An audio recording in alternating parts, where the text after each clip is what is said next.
On Story is brought to you in part by the Alice Clayburgh Reynolds Foundation, a Texas family providing innovative funding since 1979.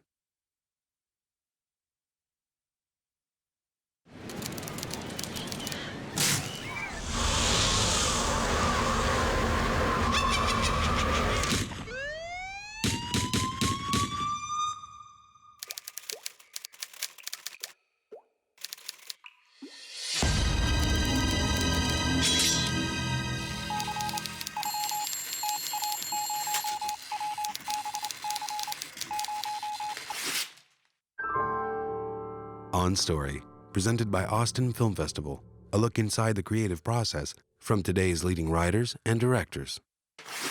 This week's On Story, great American filmmaker Charles Burnett.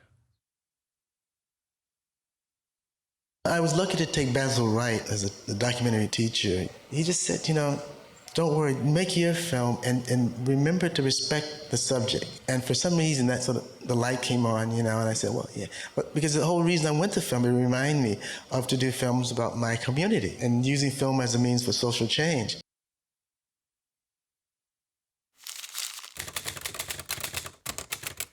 In this episode, Charles Burnett discusses his path to filmmaking and his influential masterpiece, Killer of Sheep. Charles Burnett has been called the most gifted, important black filmmaker this country has ever had. If anything, I think that might understate it. The writer Armand White said that he is the least well-known great American filmmaker. Finally, Michael Tolkien said about his film Killer of Sheep, were it an Italian film from 1953, we would have every scene memorized. Belatedly, Killer of Sheep did get its moment in the sun, included in the National Film Registry of classic films. Or whether he was winning or losing. Boy, you get a stick or damn brick, get anything, and you knock the out of whoever's fighting your brother. Because if anything was to happen to me or your mother, you ain't got nobody except your brother. Tell us about your earliest experiences with movies. My mother liked to go to the movies a lot, and I understand that she took us and my brother and I to the movies, but I don't remember any of those things, But I think the first time I remember we got a TV, at least my mother got a TV, and I think that was the first time I saw movies like on an ongoing basis. And then they had this program called the $1 Million Theater or something, a movie on Channel 5, I think it was, and they had these movies in the afternoon. Then they had these special programs that really showed really good features, as well. And I remember seeing films there, and they were adult films, and they weren't like the regular TV shows you see now, but they were the shows of substance, I think. I grew up in South Central, and beyond that, it was sort of undeveloped to a large extent, As a kid, we used to go out with these bow and arrows, there were swamps and things out, beyond Gardena, and it was really like Tom Sawyer. It was really adventuresome, and that was one of the problems. I spent more time running around and discovering things rather than studying, because we were, as kids, always on our bikes going everywhere. We really explored Los Angeles, the undeveloped part of LA. I was majoring in electronics, and I was working at the library downtown, LA, and there were these wonderful theaters, like palaces, you call them, and I'd get out of school, and I had several hours before I had to go to work, at the library, so I'd go downtown and just go into this theater, particularly Los Angeles, and they had these vaulted ceilings with pictures up there, and they always played this really wonderful music, so you can sit down and relax in this big, dark, place, and I found that very comforting, and I found myself going to movies all the time there, and then when I got disenchanted with electronics, and I thought about, that's interesting, but the funny thing is that I always wanted to do photography, but never had the opportunity. And a friend of mine had a regular 8 camera, and I was working at this car wash, and it was right at the airport in LA. Airplanes would fly over. At LAX, yeah. Yeah, and so he had this camera, and he let me shoot the airplane coming over, and it was such a thrill, and so. in general, UCLA was known to be like sort of anti-Hollywood. If you wanted to go into Hollywood, you went to USC, you know, and there was a big difference between the two schools. And one of the great things about UCLA at the time was that, you know, they gave you a camera in Project One and said, go out and make a film. And the idea was to come back with something we haven't seen before, you know, because if you came back with anything that resembled something that was, you know, they've seen, cliched or whatever, that you were crucified at the at the end of the quarter screenings. And so you were, when you made a film, you're very guarded, you know. Really, people were, if you went to talk to a student, if he was working on this film, he'd put his, he'd cover his work, you know, and look at you like you're trying to steal his gold or something, you know, like they're miners. And so it was that kind of competition, you know.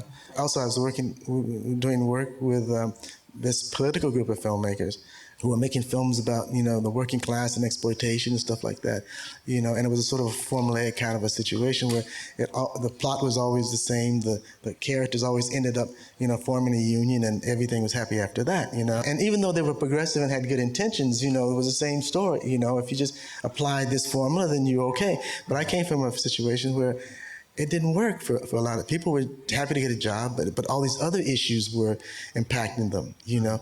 And so if you're going to make a film of social change, you have to show, you know, the sort of dynamics of the universities people come from.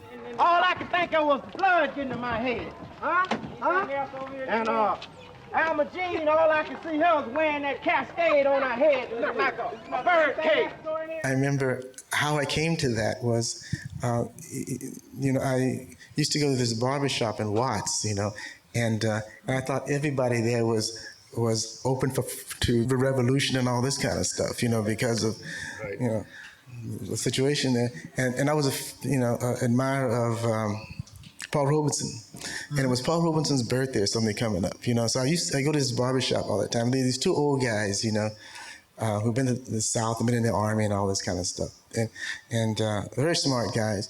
And so I went in there and I was championing Paul Robeson. And they looked at me and I mean, it was like, you know, they just said the total opposite. They said, you know, in a sense that, you know, they liked him as an artist, but for a person, you know, that he shouldn't have really spoke out against his country and all that sort of thing. I'm looking at these guys and I'm saying, what do you, if you of all people talking about, you know, you're from the South and everything like that, and you're talking about, and so we got in this big argument, and so they said, look, I'll get you a ticket to Russia if you promise not to come back. You know?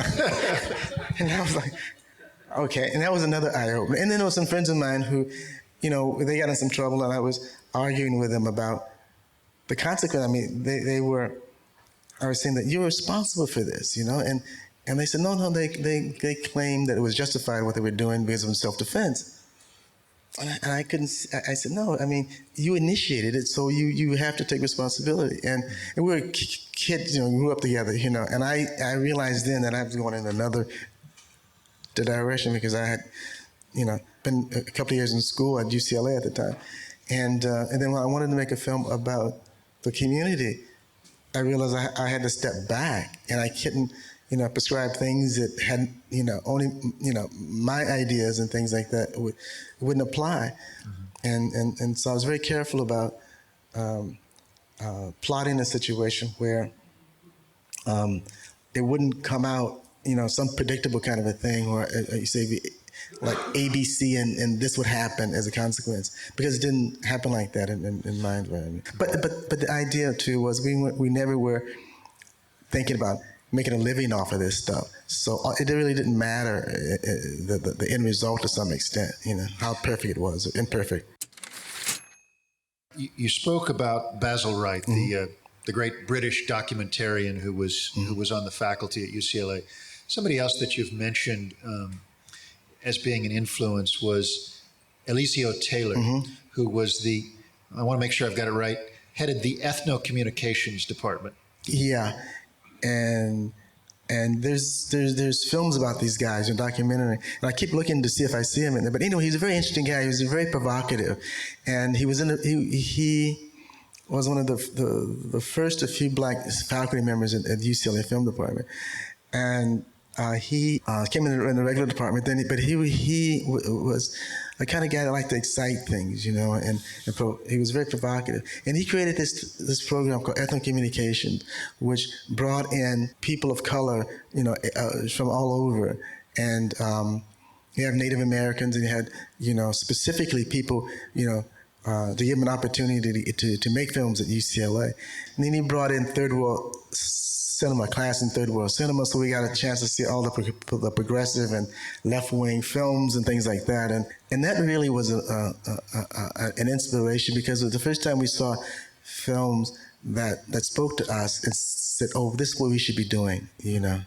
And so he was very, you know, helpful in making the department more politicized. You know what I mean? You start working on your thesis, which becomes the film Killer of Sheep. Tell me how that idea came to you and how you began assembling that as your thesis. And in fact, why you chose a dramatic film rather than, say, a documentary, given Basil Wright's tremendous influence on you. Well, I thought it'd be easier to tell a narrative in a certain way, but in a way where it looked like it was something I just captured offhand.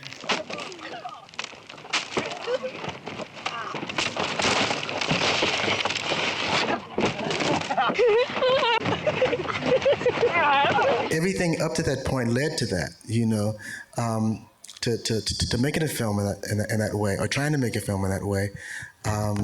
You know, the fact that I knew that, you know, having gone to UCLA and being at UCLA, that my whole thinking was different, you know, than if I was, you know, just had no other choice, you know, lived in a community and things like that.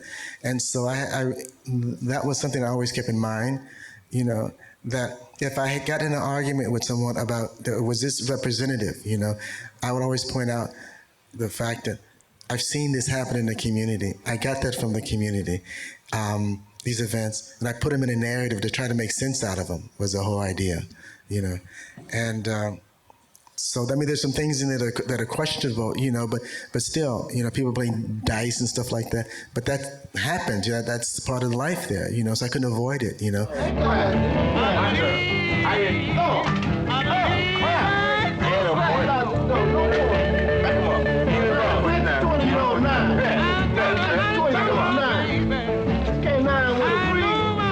I don't want to make a, you know, romanticized version of it, or, you know, or one that's politically correct, so to speak, kind of a view of the community, one that's sort of representing sort of a wide range of experience, you know. Because if you're talking about creating a program or something that was supposed to educate other people on how to correct certain issues in the community, then you have to present it as, you know, the complicated as possible. So if you show the film, because this idea was to show it in the community and show it to people who are supposed to have means of solving these problems. Now, this is what it looks like. Now, how can you, you know, approach this problem? You know, education is one, yeah, and there's all these other issues you have to deal with. You know, it's not just one thing. And so it was up to the audience and people to decide, you know, what solutions can we gain from looking at this film. I want to read a paragraph from a review of the film Killer of Sheep by Roger Ebert. He said, "You have to be prepared to see a film like this, or able to relax and allow it to unfold. It doesn't come, as most films do, with built-in instructions about how to view it. One scene follows another with no apparent pattern, reflecting how the lives of its family combine endless routine with the interruptions of random events. The day they all pile into a car to go to the races, for example, a lesser film would have them winning or losing. In this film, they have a flat tire and no spare. Thus does poverty become your companion on every journey." Look, man, I told you to have a spare tire and don't be coming out here in the middle of nowhere. I got to get to this race out at Los Alamitos, man. Look here, in the ninth race, I got me a nag, man, that I know is gonna come in. I got me some money, man, and you ain't got no spare. Look. Oh, man, I'm out out here singing the blues. Got my money on a horse, can't lose. You out here on a flat. I always told you to keep a spare, but you's a square. That's why you can't keep no spare. Now how we gonna get there? Huh? Just have to ride back on the rim, that's all. I ain't got no spare. We were in a group that was opposed to the conventional way of telling the story, particularly how to represent people of color in stories, you know. And so everything you did was reaction toward the establishment, you know, what we were used to seeing, and trying to get at, you know, what represented this kind of work and exposure. So it was always, we had constant arguments and debates about, you know, like, are you a black filmmaker and whatever it is. And then we would have these really crazy arguments, you know, about, you know, you're not representing, you know. Is it black enough? Yeah, all of those comments, you know, and you get to the point where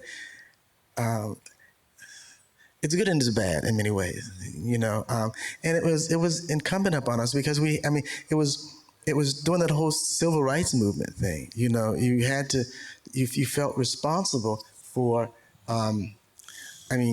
you were privileged, and if you had a chance, you know, to say something, it really wasn't, but you felt as though it was your responsibility, you know, to somewhat. You felt it nonetheless. Yeah, to sort of speak, and you realize I can't speak for anyone but myself, you know, at a certain point, you know, because everyone, it's so varied, you know. Like I was saying, when I was at the barbershop, I couldn't speak for these guys, you know, because they wanted to send me out of the country.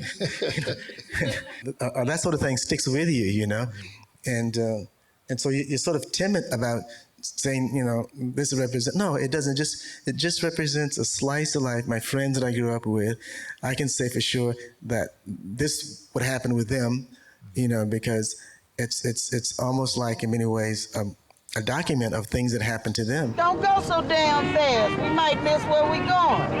The country. Please.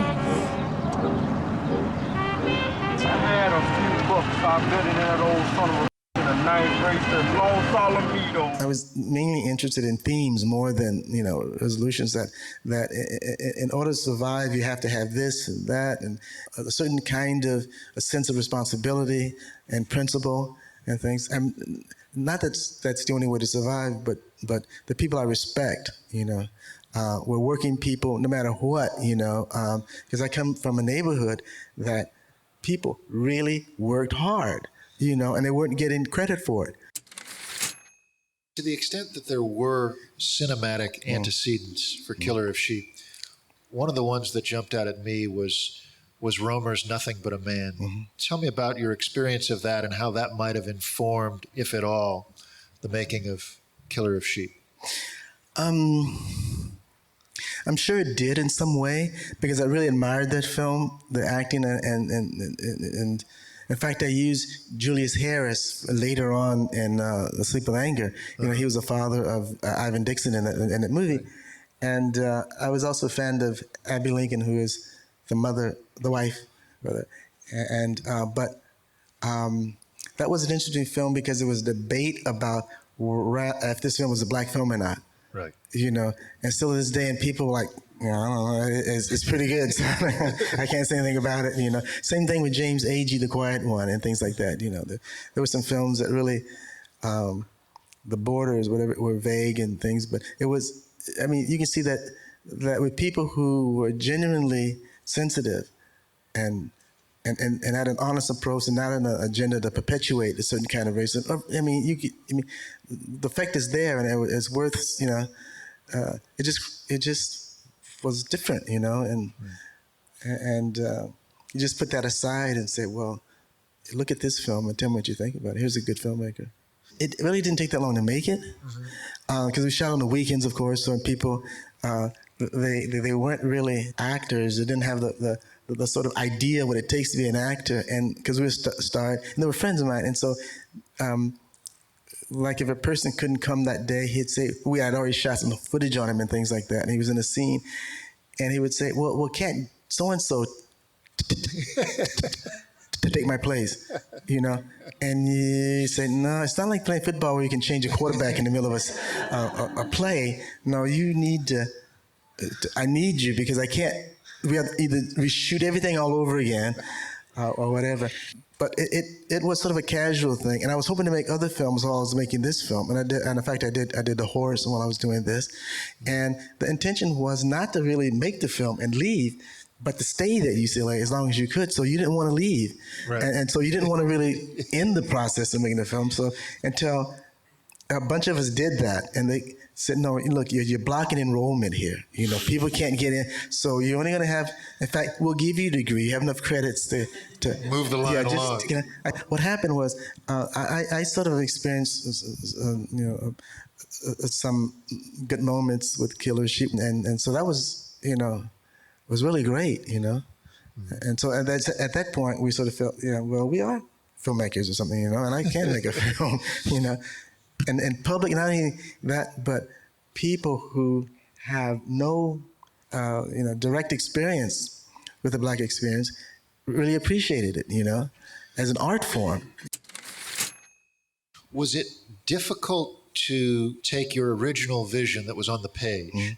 the screenplay, and get the money for that as it was? Did you have a lot of notes? Did people want to? I would guess that there was this pressure to make it more closely conform to a more conventional narrative arc. Did you have to fight that? Yes, but not in terms of, I'll tell you a story. When I first developed the story, it was through PBS. Uh-huh. There was another story that I had wanted to do based on another true story in my community, but they got to wanted to mess around with it and change things. I said, well, you can't do that because it's based on a true story. And so I said, well, let me do something that's imaginative and that you can do whatever you want with it and things like that. I wouldn't be offended. So I started writing Sleep with Anger. And what they do is, in order to get paid, they pay you on installments. Like, you turn something in and they'll send you a check. If they don't like what you do, they'll say, well, the check is upstairs. Means that until you make these changes, they'll, send it to you, whatever it is. So it got to a point where I'd call them because I depended on the check, They said, well, the check is upstairs. And I said, well, when is it going to come, And they were like, all kind of. A few more changes would get it downstairs. Yeah, well, they know, at the time what they referred to. So this went on and on. So I said, this is ridiculous. I can't do this. I mean, what you want me to do is take everything out of the film that's important, like all the cultural things, right?